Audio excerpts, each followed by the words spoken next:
CDSL easiest पर अगर share transfer करते समय आप गलत पिन एंटर करते हैं तो आपकी पिन लॉक हो जाती है और उसके बाद कॉन्टैक्ट एडमिनिस्ट्रेटर का मैसेज स्क्रीन पर बार बार दिखाई देता है। तो ऐसी स्थिति में क्या करें, देखिए इस वीडियो में।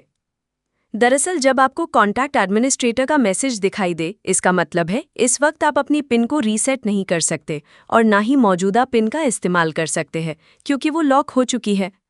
आपको यहाँ करना कुछ भी नहीं है, बस अगले दिन का इंतज़ार करना है।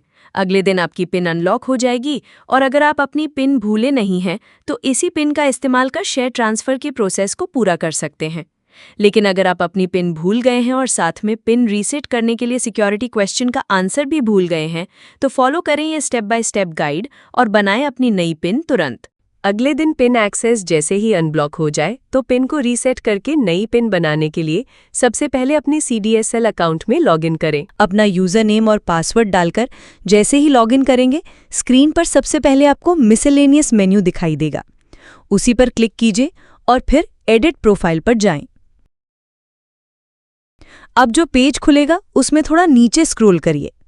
यहाँ आपको नया सिक्योरिटी क्वेश्चन चुनना है और उसका आंसर सेट करना है। क्वेश्चन चुनिए, आंसर डालिए और फिर सबमिट कर दीजिए। इसके बाद आपके रजिस्टर्ड मोबाइल नंबर और ईमेल आईडी पर अलग अलग 3 अंकों के OTP आएंगे। सबसे पहले मोबाइल पर आए OTP को डालिए और फिर ईमेल पर आए OTP को डालिए। दोनों OTP एंटर करने के बाद सबमिट कर दीजिए। अब आपका सिक्योरिटी क्वेश्चन और आंसर सेट हो चुका है। आगे जब भी आप नई पिन बनाएंगे तो वेरिफिकेशन के लिए यही आंसर डालना होगा। अब अपनी पिन बनाने का समय आया है। इसके लिए फिर से मिसलेनियस मेन्यू पर जाएं और रीसेट पिन पर क्लिक करें। स्क्रीन पर अपना सिक्योरिटी क्वेश्चन का आंसर डालिए और कंफर्म आंसर भी भरकर सबमिट कर दीजिए।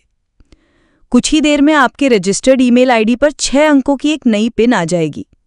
आप चाहें तो इस पिन को वैसे ही इस्तेमाल कर सकते हैं, लेकिन बेहतर होगा कि इसे बदलकर अपनी पसंद की पिन बना लें।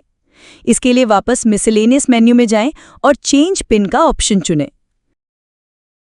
अब ओल्ड पिन में वो पिन डालें जो आपको ईमेल से मिली थी और न्यू पिन में अपनी पसंद की पिन सेट करें। ध्यान रखें, आपकी नई पिन केवल कैपिटल लेटर्स और नंबर में होनी चाहिए। कोई भी स्पेशल कैरेक्टर इस्तेमाल नहीं करना है। नई पिन डालने के बाद सबमिट कर दीजिए और लीजिए, आपकी पिन बनकर तैयार है।